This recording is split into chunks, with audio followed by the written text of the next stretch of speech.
You can add these channels. Someone was shutting the door. I've seen it on...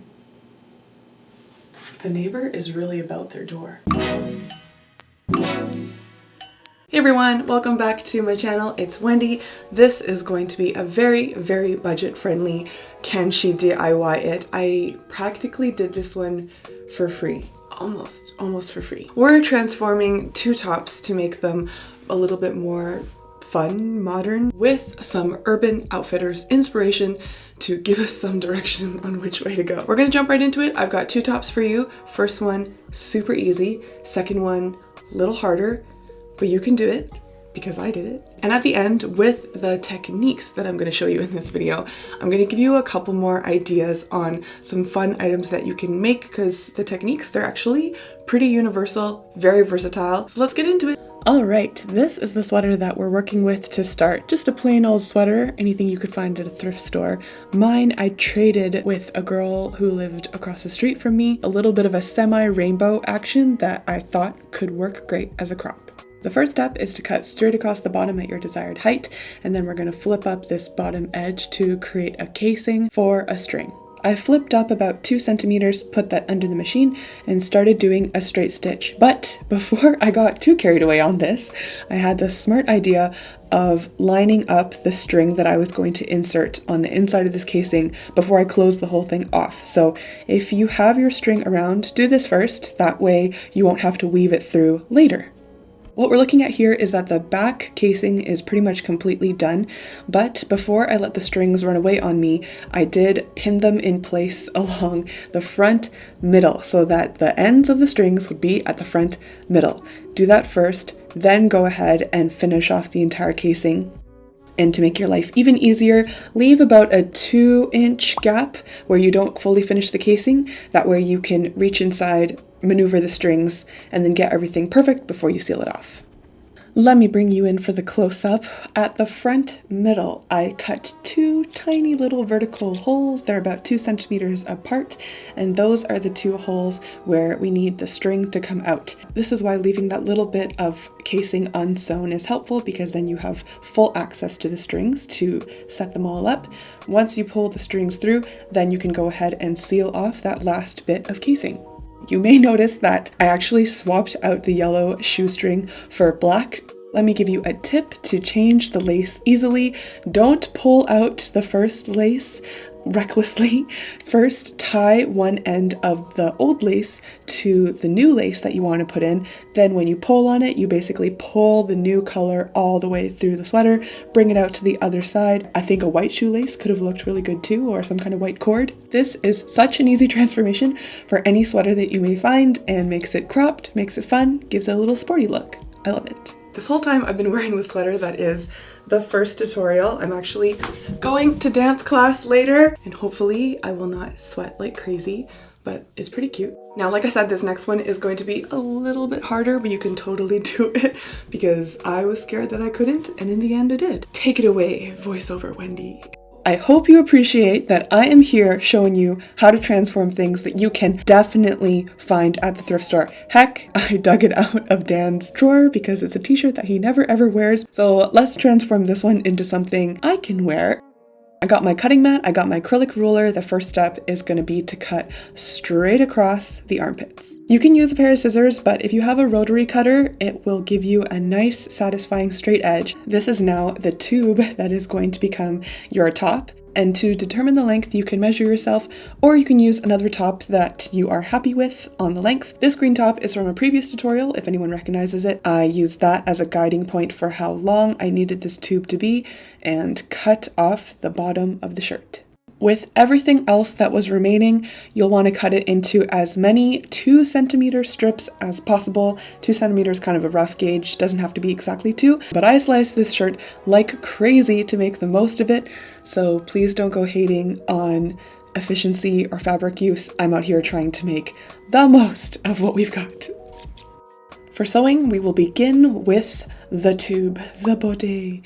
Flipping the entire tube so that the right side is hidden on the inside, I measured how wide I needed the entire tube to be, added a row of pins, and sewed that down with a straight stitch.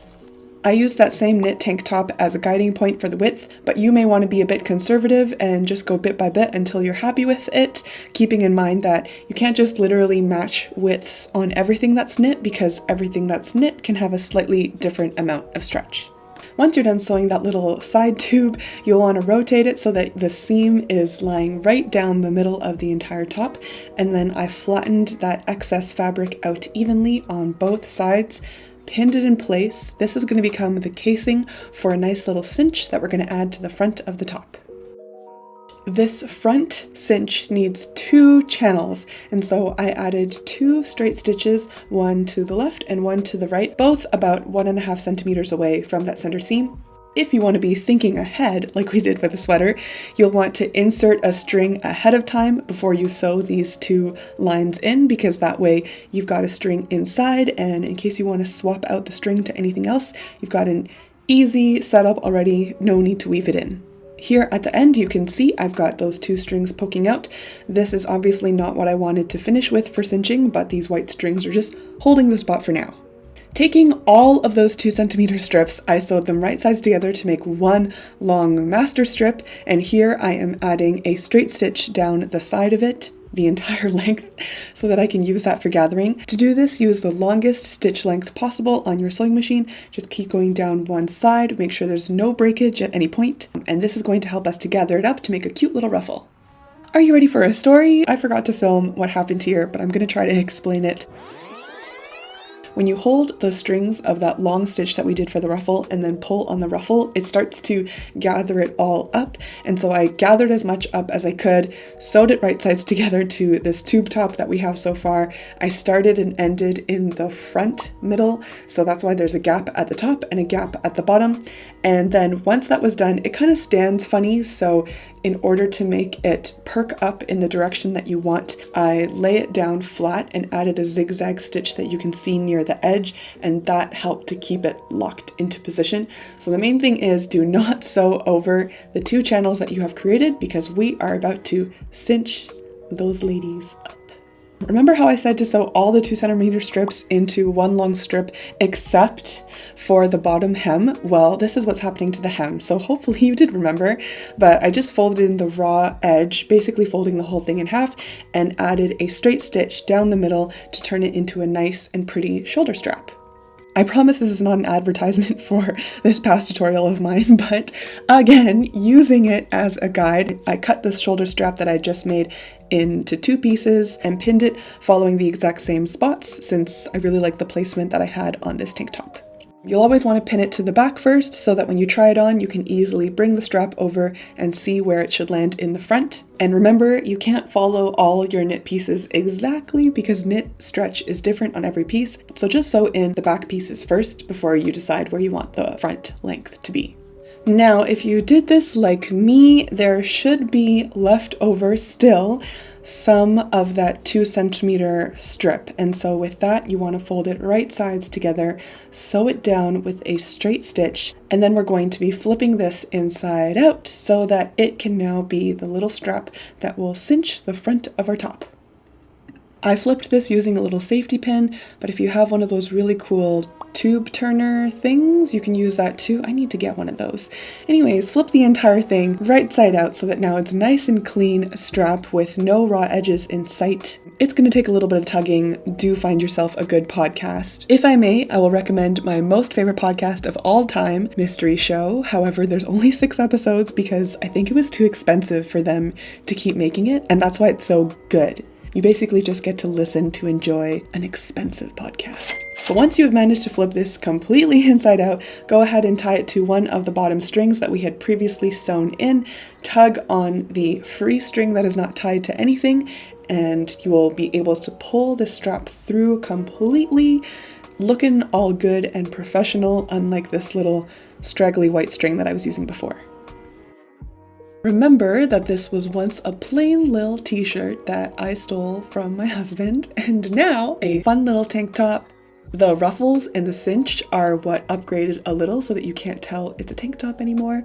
And with the cinch, it's kind of fun because now there's 2 ways to wear it. Probably 3 if I tucked in the straps and really went with the tube top. maybe I'll give those a try and post some pictures on my Instagram. But I hope you really like this transformation.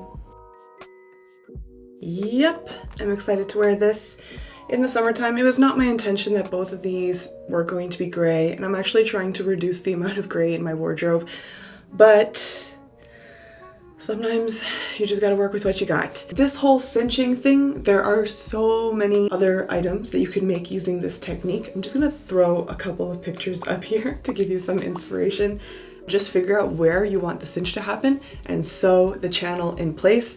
This one has 2 channels in the front, as you've seen, and then this one channel all the way around the waist. You can add these channels. Someone was shutting the door. I've seen it on, do you hear that? You can add them here. All right. You can use them here on the sleeves to make some gathering, especially if it's a big billowy sleeve. It's got lots of fabric for you to work with. The sides of shirts, in the front of dresses. It could go all the way down to give it like a full body gather. Anywhere where you need a little like on the go, changeable gathering, see if cinching is going to be the option for you. I really, really hope you get to apply at least one of these 2 ways that you can create some cinch in your clothes. If you do, make sure you tag me, #MadeWithWendy, so I can see it. In the description, I'll link my entire playlist for Can She DIY It, so you can see some of the fun stuff that I've made in the past. Let me know what else you're seeing that's popular, some techniques that you want me to explore. If you are subscribed, then I will see you next time. Bye!